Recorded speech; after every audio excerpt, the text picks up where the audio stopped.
गुरुर्ब्रह्मा गुरुर्विष्णु गुरुर्देवो महेश्वरः गुरु साक्षात् परब्रह्मा तस्मै श्री गुरवे नमः।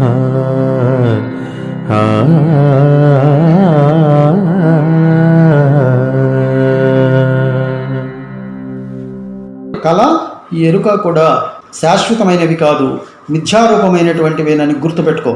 ఎరుగదు సుషుప్తిని జాగ్రత్త, నిరవంద సుషుప్తి రెంటి నెరుగును మెల్కా. అట్లరయగ బయలెరుకల రెంట్నెరుగదు, బయలెరుక రెంటి నెరుగుచుండు. గురుముఖమున ఎరిగి ఈ రెండు తిరముగా ఎరుకాను తీసి వేసితే చాలు. పరులు నేనని ఏడి పలుకు లేకుండు, ఇట్లెరుగుచూనుండు. గురుముఖమున ఎరిగి ఈ రెండు. ఎరుగదు సుషుప్తిని జాగ్రత్త. గాఢ నిద్రలో ఉన్నప్పుడు ఈ గాఢ నిద్రని ఈ జాగ్రత్త తెలుసుకోలేదు. అది ఎలా ఉందో దీనికేం తెలుసు? దాని గోల దాందే, దీని గోల దీందే. ఇరువంద సుషుప్తి రెంటి నెరుగు మెల్కా. ఈ గాఢ నిద్రలో ఉన్నటువంటి యొక్క ఆ జ్ఞానం గాఢ నిద్రని తెలుసుకోగలదు, ఈ మెళుకువని తెలుసుకోగలదు. ఈ మెళుకువ మాత్రం గాఢ నిద్రని తెలుసుకోలేదు. మెల్కట్లరయగా బయలెరుకల రెంట్నెరుగదు. ఇందాకేంటి? జాగ్రత్త అవస్థ సుషుప్తి అవస్థని తెలుసుకోలేదు, కానీ సుషుప్తి అవస్థలో ఉన్నటువంటి వాడు సుషుప్తిని తెలుసుకుంటున్నాడు, మేలుకున్న తర్వాత మెళుకువని తెలుసుకుంటున్నాడు. పరమాత్మ అని గనక నువ్వు అనుకున్నట్లయితే ఈ మెళుకని, ఈ పరమాత్మ అయినటువంటి మెళుకువలో గనక నువ్వు మేలుకున్నట్లయితే మెల్కట్లరయగా బయలెరుకల రెంట్నెరుగదు. మెల్క అనేటువంటి బయలు తనను తాను తెలుసుకోదు, ఎరుకని కూడా తెలుసుకోదు. ఎరుక బయలును తెలుసుకుంటుంది, ఎరుకని కూడా తెలుసుకుంటుంది, కానీ ఎరుక నిలబడదు. తిరముగా ఎరుకను తీసి వేసితే చాలు. గురుముఖమున ఎరిగి ఈ రెండు. గురువు ద్వారా ఈ రెండిటిని తెలుసుకొని నీవు ఈ ఎరుకని శాశ్వతంగా తీసేశాను అనేది ఎంత నిలకడగా నువ్వు అనుకున్నావో మళ్ళీ నీ మైండ్లోకి నేను ఎరుకని అనే మాట రాకుండా ఉండేటట్టు తీసేయాలి. పరులు నేనని ఏటి పలుకు లేకుండు. ఎప్పుడైతే ఈ ఎరుకని నువ్వు తీసేసి పరబయలైనటువంటి దాన్ని సంపూర్ణంగా ముద్ర కొట్టావు, ఒక తెల్లగాయతం తీసుకొని దీని మీద 1000 రూపాయల నోటని, 500 నోటని, లేకపోతే 20 రూపాయల నోటని గవర్నమెంట్ ముద్రలు కొడితే నీకు 20 రూపాయల నోటు, 100 రూపాయల నోటు, 500 నోటు, లేకపోతే 1000 రూపాయల నోటు కనపడుతుందా? తెల్లగాయతం కనపడుతుందా? ఇది బాగా గుర్తుపెట్టుకున్నట్టయితే నువ్వు తెల్లగాయతాన్ని చూడాలా. ఇప్పుడు ఈ ఎరుక అని ఈ తెల్లగాయతం మీద బట్టబయలు అనేటువంటి ముద్రని వేసేసావు, ఆ ముద్రతోటి దాన్ని చూస్తున్నావు. ఇప్పుడు తెల్లగాయతం అనేది కనిపించటంలా, ఈ ఎరుక అనేది కనిపించటంలా. అసలు తెల్లగాయతం సంగతి మర్చిపోయావు నువ్వు. అట్లానే ఇక్కడ కూడా పరమాత్మ అనేటువంటి ఆ బట్టబయలే కనిపించాలి నీ అంతఃకరణ మీద. కాబట్టి పరులు నేనని ఏటి పలుకు లేకుండు. ఇంకా పరులు ఎక్కడున్నారు? వాళ్ళున్నారు, వీళ్ళున్నారు, నేనున్నాననే మాట ఏది ఇక్కడ లేదు. కాబట్టి ఇట్లెరుగుచూనుండు గురుముఖమునా. ఈ విధంగా నువ్వు గురుముఖంగా తెలుసుకోవాలి. తెలుసుకొని ఎరిగి ఈ రెండు, ఈ రెండిటిని కూడా స్థిరంగా తీసేయి. దాని వాసన ఏమాత్రం ఉన్నా అనేక జన్మలలోకి తీసుకొచ్చి నిన్ను ముప్పతిప్పలు పెడుతుంది ఎరుక. సంకల్పము లేనిదే నిస్సంకల్పంబులోన దోచు చనుదోచు చను. సంకల్పము చొప్పున నిస్సంకల్పము నెరిగెనేని చనుతాలేననుచు. నిస్సంకల్పమును నిలిచేదాననుచు. సంకల్పించుటకింకా సంకల్పమే దాని. సంకల్పమందిట్లు నిస్సంకల్పమెరిగిన చనుతాలేననుచు. నిస్సంకల్పమున నిలిచేదాననుచు. ఇక్కడ మీకు ఇంకొక ఐడియా ఇస్తాను. ఎందుకు ఇన్ని ఉదాహరణలు, ఇన్ని మాటలు, ఇన్ని ఉపమానాలు చెప్పాల్సి వస్తున్నది అని అంటే, ఏదో ఒక ఉపాయంలో నువ్వు దీనిని దాటి వెళ్తావు అనేటువంటి ఒక అభిప్రాయం. సంకల్పము లేనిదే నిస్సంకల్పములో నదోచుచను దోచుచను. ఇప్పుడు ఫ్యాన్ తిరుగుతూ ఉంది. ఫ్యాను తిరక్క ముందు ఈ గదిలో కూర్చొని మీరు దేన్ని గమనిస్తున్నారు? ఏముంది ఈ గదిలో? నిశ్శబ్దమైనటువంటి ప్రశాంతత ఉంది. ఫ్యాన్ వేశారు, ఫ్యాన్ వేయంగానే గాలి వస్తున్నది, శబ్దం కూడా వస్తున్నది ఇక్కడ. అయితే ఈ గాలి కానీ ఈ శబ్దం కానీ ఎక్కడున్నాయి? నిశ్శబ్దమైన దానిలోనే ఉన్నాయి. ఇప్పుడు ఇది నిస్సంకల్పం అనుకోండి. నిస్సంకల్పం అంటే నిశ్శబ్దం, నిస్సంకల్పం అంటే బట్టబయలు, సంకల్పము అంటే ఫ్యాను గాలి, ఫ్యాను శబ్దం. ఈ ఫ్యాన్ గాలి, ఫ్యాన్ శబ్దం ఎక్కడ తోచినాయి?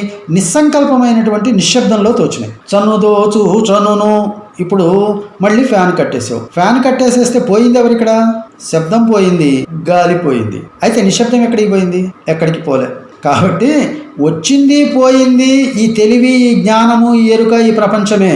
ఈ బట్టబయటువంటి పరమాత్మ ఇక్కడే ఉన్నాడు, ఇలానే ఉన్నాడు, నిశ్శబ్దంలాగానే ఉన్నాడు. కాబట్టి సంకల్పము చప్పున నిస్సంకల్పము నెరిగెనేని. ఈ తెలివి చప్పున అంటే క్షణంలో, ఎట్టా అయితే కాలింగ్ బెల్ కొట్టాం అంతకు ముందంతా నిశ్శబ్దంగా ఉంది. నువ్వు ఇది ఒత్తినప్పుడు గోలగోల అయిపోయింది. అది ఆపేసావు, అది గోల దానంతటా దాగిపోయింది. ఇప్పుడు వచ్చింది పోయింది గోలే, ఆ ఎరుకే, ఆ శబ్దమే. అంతకుముందున్న నిశ్శబ్దం ఏది ఉందో ఇప్పుడు అదే ఉంది. ఇలా గనక నీవు తెలుసుకున్నట్లయితే ఈ పరమాత్మ యందు ఎరుక ఇలానే వచ్చింది, ఇలానే పోయింది అనేది నీకు అర్థమైతే సంకల్పము నెరిగెనేని, నిస్సంకల్పంలో ఈ సంకల్పాన్ని కనుక తెలుసుకున్నట్లయితే చనుతాలేననుచు, తాను ఉన్నా కానీ లేననే భావిస్తుంది. అప్పుడు సంకల్పము లేని దాంట్లోనే, అంటే నిస్సంకల్పమైనటువంటి స్థితిలోనే ఈ సంకల్పము వస్తున్నది, పోతున్నది. నిస్సంకల్పం అంటే బయలు, సంకల్పం అంటే ఎరుక. ఎప్పుడైతే నిస్సంకల్పంలో ఉన్న సంకల్పం వచ్చిపోయేదే కానీ స్థిరంగా ఉండేది కాదు. ఇది త్రికాలముల యందు లేనటువంటిది, ఆగంతుకంగా వచ్చింది, ఆగంతుకంగా పోయింది. కాబట్టి వచ్చి ఉండి పోయినటువంటి యొక్క ఈ ఎరుక శాశ్వతం కాదు, నువ్వు కూడా అంతే.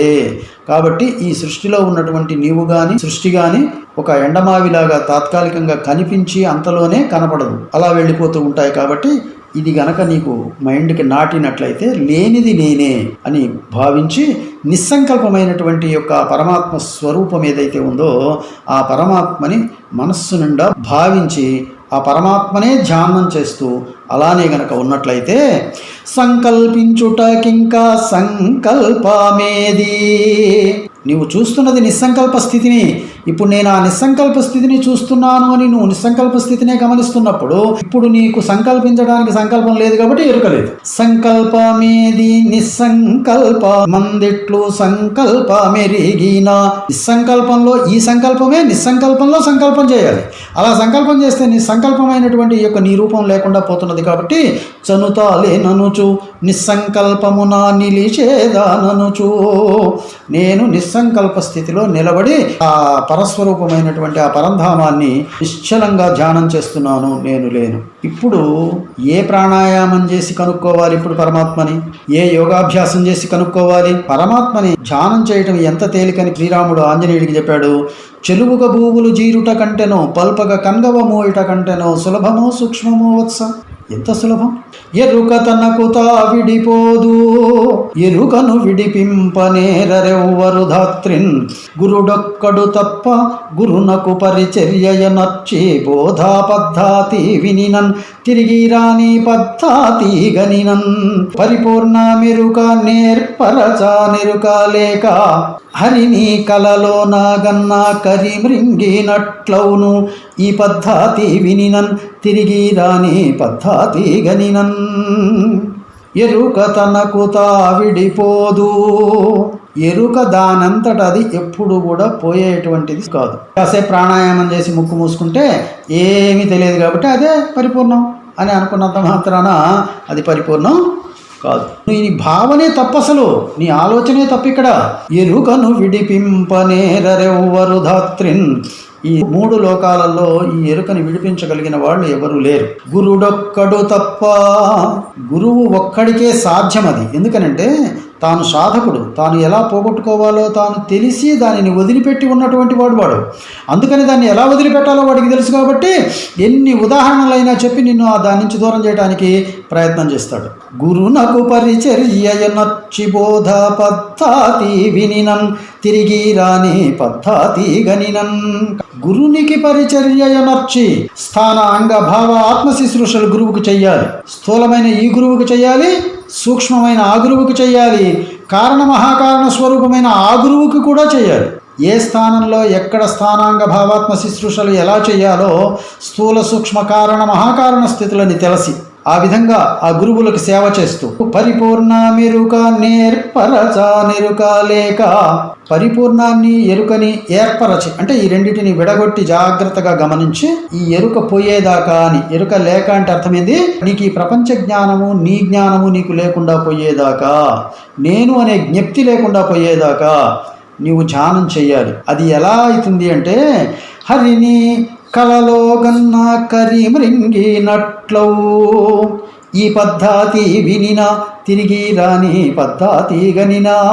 ఇప్పుడు నేను చెప్పినటువంటి యొక్క ఉపమాన ఉపమేయాలతోటి ఏ పద్ధతి నీకు చెప్పానో ఆ పద్ధతిని గనక నీవు జాగ్రత్తగా నేను చెప్పిన రీతిలో గమనిస్తున్నట్లయితే హరిని కలలోనగన్న కరిమ్రగ్గినట్లవును. సింహాన్ని కలలో ఏనుగు చూసి ఏనుగు ఎలా అయితే మృతి చెందుతుందో ఈ పరమాత్మని ఈ ఎరుకే చూసి ఎరుక లేకుండా పోతుంది. ఏంటోనండి నేను ధ్యానం చేద్దామని కూర్చుంటాను, పిల్లలు టీవీ పెడతారు. టీవీ పెడితే నీకు ఇంకా మంచిదే కదా. ఆ టీవీ పెట్టినటువంటి శబ్దంలో నిశ్శబ్దమైనటువంటి ఆ పరమాత్మ స్వరూపం ఎలా ఉందో ప్రయత్నం చేయి. మౌనో వ్యాఖ్యా ప్రకటిత పరబ్రహ్మణోరవ్యక్తాన్నమాసీత్. ఆ మౌన స్థితిని తస్మాధ్యాతం 24 గంటలు ధ్యానం చేయి. త్రిగుణరహితం, అక్కడ ఆకర్షణ వికర్షణ స్థితి అనేటువంటి లక్షణాలు లేకుండా, సత్వరజస్తమో గుణాలు లేకుండా సద్గురుం తం నమామి. అటువంటి గురుస్వరూపాన్ని నీవు ధ్యానం చేయడానికి టీవీ నీకు అడ్డమైందా? ఇప్పుడు ఈ ప్రపంచపు గోళ నీకు అడ్డమైందా? నీ శరీరంలో ఉన్న గోళ నీకు అడ్డమైందా? అందుకని నాయన గారు చెప్పారు, వినుల వినని లక్ష్యనాదమున నాదరహిత నిర్లక్ష్యమూర్తికి సదానందమూర్తి సద్గురు చిదానందమూర్తి. సదానందమై సావధానమై పరానంద గురు పరశివమూర్తికి సదానందమూర్తి సద్గురు చిదానందమూర్తి. చిదానందం అంటే ఎరుక, చిదానందం అంటే శబ్దం, చిదానందం అంటే స్పర్శ, చిదానందం అంటే రూపం. శబ్దస్పర్శ రూపరసగంధాలన్నీ చిదానందాలు. నిశ్శబ్దమైనటువంటి ఆ పరంధామం ఒకటే సదానంద స్వరూపం. కాబట్టి సదానంద స్వరూపంలో ఈ చిదానంద స్వరూపం ఉంటే నీకేమి, పోతే నీకేమి? అది నువ్వు కాదు కదా. నువ్వు చూడాల్సిందేదో నువ్వు చూడాలి కానీ అబ్బా వీళ్ళ గోల ఎక్కువైపోయిందండి, అస్సలు నాకు ధ్యానం చేసుకుంటానికి కుదరడం లేదు. అందుకనే ఆయన అన్నాడు, సాకారములో ఉండే నిరాకారాన్ని తెలుసుకోవాలి. అంతేగాని నేనేదో నిరాకార ధ్యానం చేస్తానండి, ఏమీ లేకుండా అలా కూర్చొని సమాధిలో కూర్చొని బండలేసుకుంటానని చెప్పలే ఆయన. ఆకులలమలు భుజించి ఉచ్చదప్పిదావి ఉడుకు కోర్చి గోతిలోన కూర్చున్న కల్గునా మోక్షంబు. నువ్వు పోసుకున్న ఒంటెలు నువ్వే దాగి, నువ్వు కూర్చున్న దొడ్డికి నువ్వే తిని, ఆకులు పీక్కొని తిని, ఆ కందమూలాలు పీక్కొని తిని, చెట్లు చేమలు తిని, నీవు ఆ గోతుల్లో కూర్చొని పైన బండలేసుకుంటే మోక్షం వస్తుందా? భూగర్భంబుల ఎందు భుజగంబుల రీతి వేలవత్సరంబులు జీవించుటే గాని కాయసిద్ధి ఎట్లు కమనీయ గమ్యంబు. పాములు కనుక ఎట్లా అయితే పుట్టల్లో ఉండి కొన్ని వందల సంవత్సరాలు ఉంటాయో ఆ విధంగా ఈ భూగర్భాలలో నువ్వు బండలేసుకొని ఉన్నంత మాత్రానో, కొండ గుహల్లో కూర్చొని ధ్యానధారణలు చేసినంత మాత్రానో అది కాయసిద్ధి పొందగలవు. అంటే ఒక 1000 సంవత్సరాలు, 2000 సంవత్సరాలు, లేదా ఒక 500 సంవత్సరాలు, ఒక 200 సంవత్సరాలు నువ్వు బ్రతకగలవేమో కానీ అది మోక్షం ఎలా అవుతుంది? అది జననమరణ రహిత స్థితి ఎలా అవుతుంది? కాబట్టి నీవేం చేయాలి? పరిపూర్ణ మెరుక నేర్పరచ.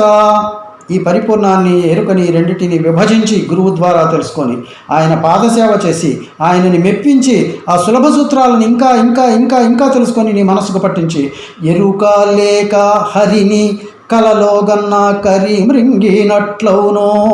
ఏనుగు తన కలలో ఈ సింహాన్ని చూస్తే ఎలా అయితే తాను లేకుండా చనిపోతున్నదో ఆ పద్ధతిగానే గురువు చెప్పిన పద్ధతిలో కనుక నువ్వు చేసినట్లయితే తిరిగి వచ్చే మాట అనేటువంటిదే లేనే లేదు, తిరిగి రావు. ఏ మాట అయితే గురువు గారు ఇప్పుడు చెప్పాడో ఈ మాటకి ఇంకా బలాన్ని చేకూర్చాలి అనేటువంటి సంకల్పంతో ఇక్కడ ఒక అందం చెప్తున్నాడు. అపరోక్షమౌనే మనుజులకు పరోక్షం వైన బయలు గురు కృపలేకన్. అపరోక్షమౌను మనుజులకు పరోక్షం వైన బయలు గురు కృపగలుగన్. కీలిదే లేని ఎరుక తొలగన్. విపరీత బుద్ధిని విడచి నీవెప్పుడు ఉపచారములు చేయుచుండుము గురునకు గురు కృపగలుగన్. కీలిదే లేని ఎరుక తొలగన్. నీకు ఈ ఎరుక పోవాలి అంటే, ఈ జనన మరణ రహిత స్థితిని నీవు పొందాలి అంటే ప్రొద్దున నిద్ర లేచినది మొదలు గురు సన్నిధికేగి గురు వక్త్రజనితంబైన సూక్తులు వినుట ఏ పొద్దు ముద్దు సుమ్మి. పొద్దున్నే నిద్ర లేవంగానే కాలకృత్యాలు తెచ్చుకొని స్నానం పూజ చేసుకొని వెంటనే గురువు గారి దగ్గరికి వెళ్ళిపోయి ఒక పావు గంట, అరగంట, గంట ఆయన దగ్గర కూర్చొని ఆయన నోటి నుంచి 2 మాటలు విను, వెళ్ళిపో.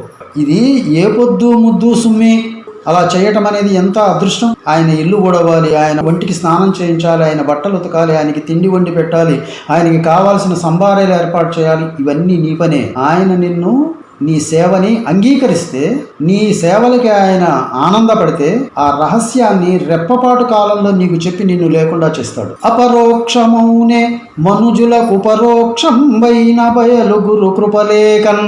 పరోక్షం అంటే వేరుగా ఉండటం, అపరోక్షం అంటే వేరుగా లేనిది. వేరుగా లేనటువంటి యొక్క ఈ పరమాత్మ స్వరూపం ఏదైతే ఉందో ఇది ఉపరోక్షం వైన బయలు, అన్నిటికీ విలక్షణంగా ఉన్నటువంటి ఈ పరమాత్మ స్వరూపం అన్నిటితో కలిసి ఉన్నప్పటికీ కూడా ఈ ఎరుక లేకుండా ఆ బయలుగా గురుకృప లేకపోతే తెలియదు. కాబట్టి అపరోక్షమౌనే, పరోక్షంగా కనిపిస్తున్నటువంటి బయలు అది నిజంగా పరోక్షంగా ఉందా? లేదు. అపరోక్షమౌను మనుజులకు పరోక్షం వైన బయలు గురు కృప కలుగన్. అపరోక్షం, పరోక్షము కానటువంటి యొక్క పరమాత్మ స్వరూపం ఏదైతే ఉందో అది గురుకృప వల్ల నీకు పరోక్షము కాదు అని తెలుస్తుంది. ఉపరోక్షం బౌను, ఇది నాకు తెలుస్తున్నది, ఇది నేను పరోక్షంగా లేదు, నాకు వేరుగా లేదు, నేనే అయి ఉన్నాను అనేటువంటి యొక్క జ్ఞానం నీకు కలుగుతుంది. కాబట్టి కీలిదే లేని ఎరుక తాదొలగన్, లేని ఎరుక పోవాలి అనేటట్టయితే ఆ గురుకృప ఒక్కటే నీకు మార్గం. కాబట్టి విపరీత బుద్ధిని విడచి, మీరు బోధ చెప్తున్నారు కదండి, మాకంతా తెలిసిపోయిందండి, మేము ఇప్పుడు దాంట్లోనే ఉంటున్నామండి అని అంటున్నావు కదా.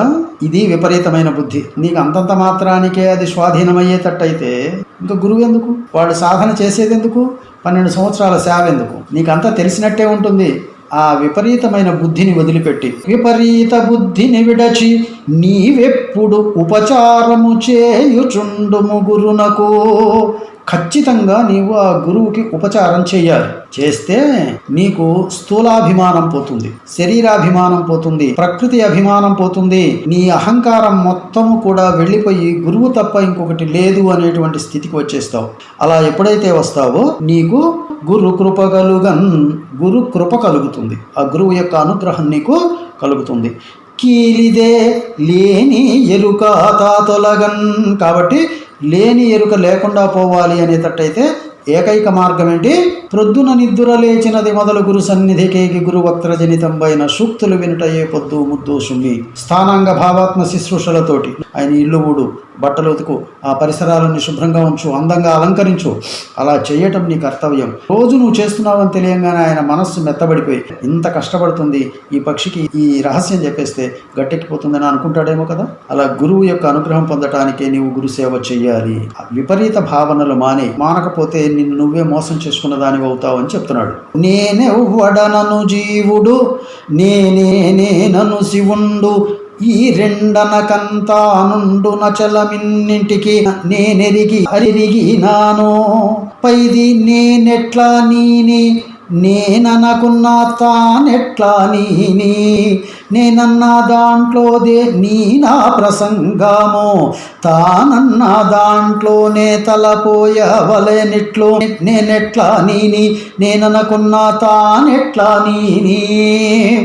నేనెవ్వడనను జీవుడు, కో అహం నేనెవరిని, కస్త్వం నీవెవరివి, నేనెవరిని నీవెవరిని అనేటువంటి ప్రశ్న మొదటి నుంచి కూడా జీవుడు తనని తానేసుకుంటున్నాడు, గురువులని ప్రశ్నిస్తున్నాడు. అట్లానే ఇక్కడ నేనెవ్వడనను జీవుడు, జీవుడు ఏమంటున్నాడు? నేనెవరిని, అసలు ఎక్కడి నుంచి వచ్చాను, ఎలా వచ్చాను అని అంటున్నాడు. ఈశ్వరుడు ఏమంటున్నాడు? ఈశ్వర సర్వభూతాని హృదయసోర్జన తిష్టతి. ఈశ్వర రూపంలో అన్ని హృదయాలలో ఉండి భ్రామయన్ సర్వభూతాని యంత్రారూఢాని మాయయ, అన్ని భూతములని యంత్రాలని తిప్పినట్లుగా నేను వాళ్ళ లోపల ఉండి ఆడిస్తున్నాను అని చెప్తున్నాడు. అందుకని నేనేననుచు శివుండు, శివుడేమన్నాడు? ఉన్నది నేనేనయ్యా, నేనే ఈ ప్రపంచాన్ని ఆడిస్తున్నాను కాబట్టి నేనే ఉన్నానని శివుడిని నేను అని అంటున్నాడు. తానుండు అచలమిన్నింటిని నేనెరిగి అరిగినాను. నేను దానిని తెలుసుకుంటానికి పోతే, ఏది అచలాన్ని తెలుసుకుంటానికి పోతే, తానుండు అచలము, అచలమే ఉంటుంది. ఆ పరమాత్మని తెలుసుకుంటానికి వెళ్ళినట్లయితే వీటిని ఎరిగినా అదే ఉంటుంది. పైది నేనెట్లా నీని, ఇప్పుడు ఆ పైన ఉన్నటువంటి ఆ పరమాత్మ స్వరూపమైనటువంటి ఆ బట్టబయలు ఉందే, అది ఇక్కడ ఎక్కడైనా కానీ నేను నేని అని అంటుందా? నేనెట్లా నీని, అది నువ్వు అంటానికి లేదుగా. నేననుకున్నా తానెట్లా నీని, మరి ఆ బట్టబయలు ఈశ్వరుడు కాదు, ఆ బట్టబయలు జీవుడు కాదుగా. కాబట్టి అది నేను అనడానికి లేకుండా పోయింది, అది నువ్వు అనడానికి కూడా లేకుండా పోయింది. నేనన్నా దాంట్లోనే నీ నా ప్రసంగము, నేను జీవుణ్ణన్నా, నేను ఈశ్వరుణ్ణన్నా, లేదు నేను ప్రకృతినన్నా, నేను ప్రపంచాన్నన్నా, ఈ నేను అనేటువంటి ఈ ఎరుకలోవే. పరమాత్మలో ఈ నేను అనేటువంటిది లేదు. నువ్వు ఎన్నైనా మాట్లాడు, ఈ నాటకాలు ఎన్ని ఆడినా ఎరుకలోనే నువ్వు నాటకాలు ఆడుతున్నావే కానీ పరమాత్మలో నాటకాలు ఆడేదానికి అవకాశమే లేదు. కాబట్టి ఎప్పుడైతే నువ్వు పరమాత్మని తెలుసుకున్నావో, ఎప్పుడైతే ఈ పరమాత్మని చూసావో, ఎప్పుడైతే పరమాత్మని గురువు ముఖంగా నువ్వు అవగాహన చేసుకోగలిగావో, తానన్న దాంట్లోనే తలపోయేవలేనిట్లు, ఎరుకలోనే నువ్వు ఇవన్నీ అనుకోవాలే కానీ నేనెట్లా నీని, నేననుకున్నా తానెట్లా నీని. ఈశ్వరుడే లేకపోతే జగత్తును ఆడించేవాడు ఎవడున్నాడు? ఈ జగత్తులో ఆడుతున్నటువంటి నేనున్నానని నువ్వెట్టా అనుకుంటున్నావు? జీవుడిని నేనున్నాను, ఈశ్వరుడు నన్ను ఆడిస్తున్నాడు అని అనుకుంటానికి ఏరి మీ ఇద్దరు ఇక్కడ. కాబట్టి ఒకటి తెలుసుకుంటే ఇంకొకటి పోతుంది. ఉన్నవి రెండు, ఎరుకొకటి బయలొకటి. ఈ రెండిట్లో ఒక్కదాంతో ఒకదాన్ని తెలుసుకుంటే రెండోది లేకుండా పోతుంది. ఎరుకతో పరిపూర్ణాన్ని తెలుసుకుంటే ఎరుక లేకుండా పోతుంది. ఎరుకే పోయిందా, పరిపూర్ణం కూడా ఉన్నదో లేదో తెలియదు. అయితే పరిపూర్ణం ఉన్నది చూసావు కాబట్టి, అంటే నువ్వు నిద్రపోయే ముందు ఏది గుర్తుపెట్టుకున్నావో నిద్ర లేచిన తర్వాత అదే గుర్తుంటుంది, అంటే నిద్రలో కూడా అదే గుర్తుంది అని. కాబట్టి నీవు బయలును చూసి ఈ ఎరుకని పోగొట్టుకున్నావు కాబట్టి పోయిన ఎరుకలో ఏముంది? ఇప్పుడు బయలే ఉంది. అందుకని ఎరుక బయలైంది, తన యొక్క స్థితిని కోల్పోయింది. నేనెట్లా నీని, నేననుకున్నా తానెట్లా నీని. కాబట్టి ఇక్కడ ఈశ్వరుడు ఉన్నాడా, జీవుడు ఉన్నాడా, లేకపోతే ఎవరున్నారు ఇక్కడ? ఎవ్వరూ లేరు. ఇక్కడ ఎవ్వరూ లేనటువంటి ఆ పరమేష్ఠి తప్ప అన్యమైనటువంటి వస్తువు జాడే ఇక్కడ కనిపించడం లేదు. దీనిని ఎలా భావించాలి శరీరంలో అంటే, తొర్రలు 9 గలమేన్మర్రికి, ఒక రెంటిలోన మల్కలు 4, ఎర్రది తెల్లది నల్లది కర్రెది దానాగ్రమునందు కలదొక్క తూటు, అదే ఎరుకనే పులుగుండే చోటు. కుర్రాగురు బోధను గొడ్డాలి చేబూని, మర్రి పులుగుల రెంట్ని మలిచి కొట్టరా పోని, కలదొక్క తూటు అదే ఎరుకనే పులుగుండే చోటు. నీవారశూకవర్తన్వీ పీతాభా స్వచ్ఛనూపమా, తస్యా శిఖాయా మధ్యే పరమాత్మా వ్యవస్థితః, స బ్రహ్మ స శివ సహస్రేంద్ర సూక్ష్మర పరమస్వరాట్ అని మంత్రంలో ఎలా అయితే చెప్పబడిందో దానిని ఆయన ఈ శరీరానికి అన్వయం చేసి ఈ నీవార శూకవర్తన్వి అనేటువంటిది ఎక్కడుందో చెప్పాడు ఆయన. తొర్రలు 9 గలమేన్మర్రికి, ఇది ఒక మర్రి వృక్షం లాంటిది. ఏది? ఈ ఎరుక, ఈ శరీరం. దీనికి 9 ద్వారాలు ఉన్నాయి. ఈ 9 ద్వారాలు కలిగినటువంటి ఈ యొక్క శరీరం అనేటువంటి ఈ మర్రి వృక్షానికి ఒక రెంటిలోన ఈ 9 రంధ్రాలు ఉన్నాయి కదా, ఈ 9 రంధ్రాలలో ఒక 2 రంధ్రాల లోపల మల్కలు 4, ఒక్కొక్క దాంట్లో 4 పొరలు ఉన్నాయి. ఎర్రది తెల్లది నల్లది కర్రెది దానాగ్రమున కలదొక్క తూటు. ఎర్రది అంటే ఈ చర్మం, తెల్లది అంటే కనుగుడ్డు, కనుగుడ్డు మీద నల్లది ఒక కుంకుడుగాయంత నల్లటి మచ్చ కనిపిస్తుంటుంది. ఆ నల్లటి మచ్చ లోపల కర్రెది ఒక పెసరపద్దంతా ఒక చిన్న నల్లటి పాప కనిపిస్తుంటుంది. అది కర్రెగా ఉంటుంది, బాగా నలుపుగా ఉంటుంది. దాని అగ్రమందు గలదొక్క తూటు, దాని మధ్య భాగంలో ఒక సన్నటి గొట్టం ఉంది. అదే ఎరుకనే పులుగుండే చోటు. ఈ గొట్టములో నుంచే ఈ జ్ఞానం ప్రకాశిస్తూ ఉంది. అదే ఈ ఎరుక, ఈ జ్ఞానము, ఈ తెలివి అని పిలువబడుతున్నటువంటి ఏ బ్రహ్మస్వరూపం అయితే ఉందో అది ఉండేటువంటి చోటు అదే.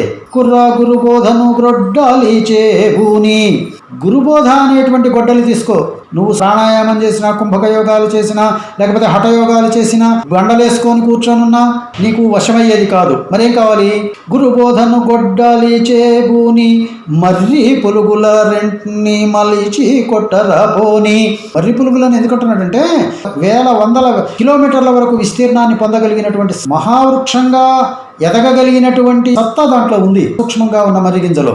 అట్లానే ఈ సూక్ష్మంగా ఉన్నటువంటి ఎరుక ఈ సృష్టి మొత్తాన్ని కూడా విస్తరించి ఉండగలిగినటువంటి సత్తా కలిగింది. కాబట్టి మలిచి కొట్టరా పోని, దానిని పోగొట్టడానికి గురుబోధ అనేటువంటి గొడ్డలు తీసుకో. కలదొక్క తూటు అదే ఎరుకానే పులుగుండే చోటు, అదే ఎరుక అనేటువంటి పులుగు ఉన్నటువంటి చోటు.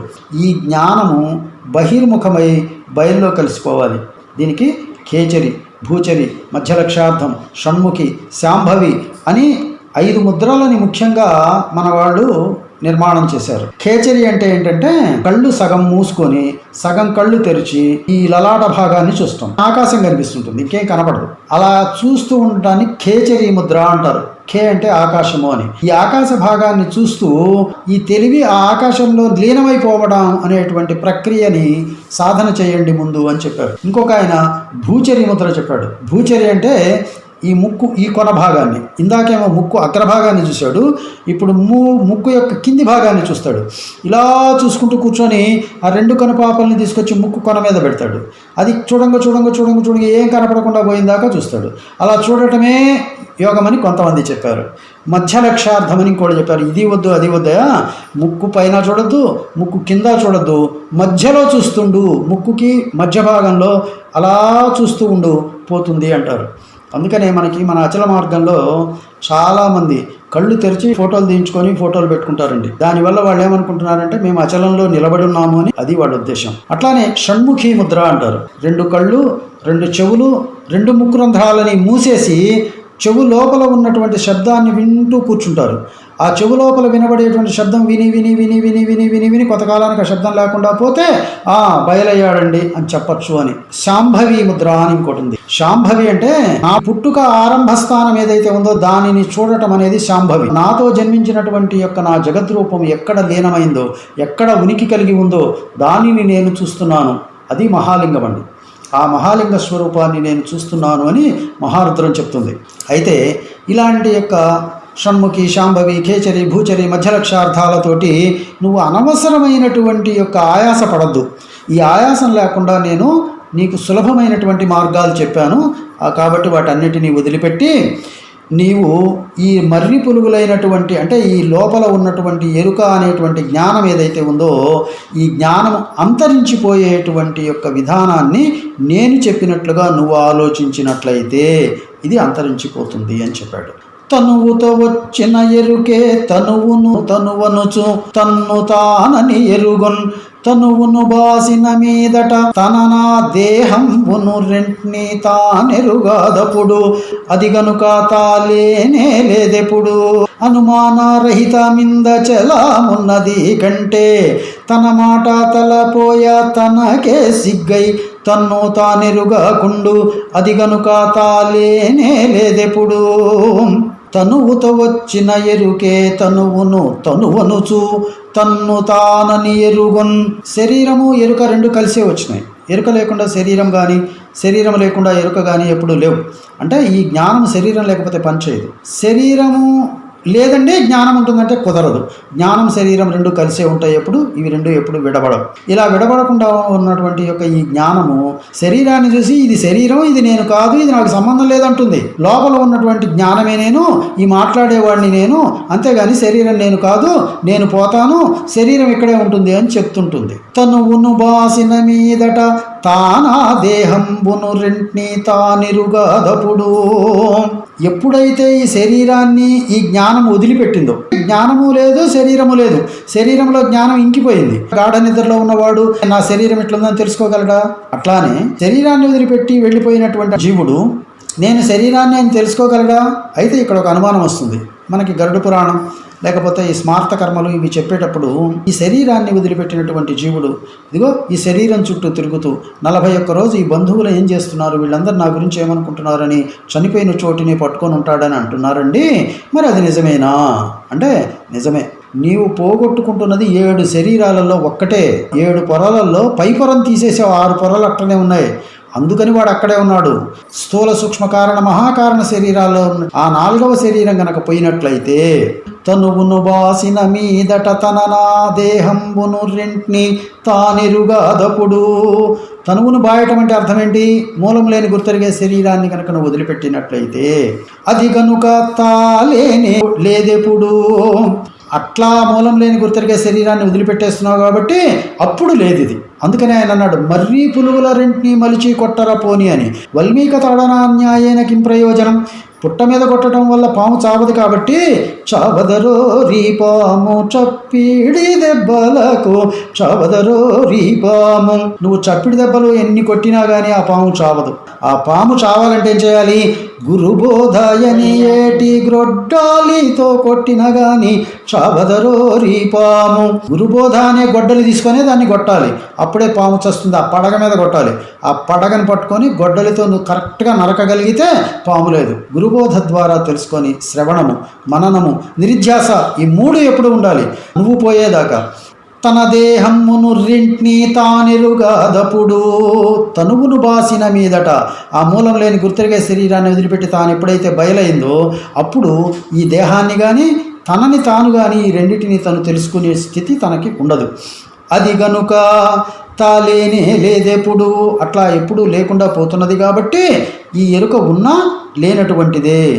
అనుమానరహిత మిందచలామున్నది కంటే, నీకు ఇక్కడ అనుమానము రహితం కావాలి అనేటట్టయితే ఇక్కడ నువ్వు ఒక విషయాన్ని తెలుసుకోవాలి. ఎప్పుడైతే మూలం లేని గుర్తెరిగే శరీరం పోయిందో మిగిలింది అచలమే. తెలిసిపోవాలి, తెలిసి దానందు నీ మనస్సును ఉంచిపోవాలి. అనుమాన రహితం ఏంటయ్యా అంటే అచలం ఇందులో ఉంది, జాగ్రత్తగా గమనించు అంటాడు.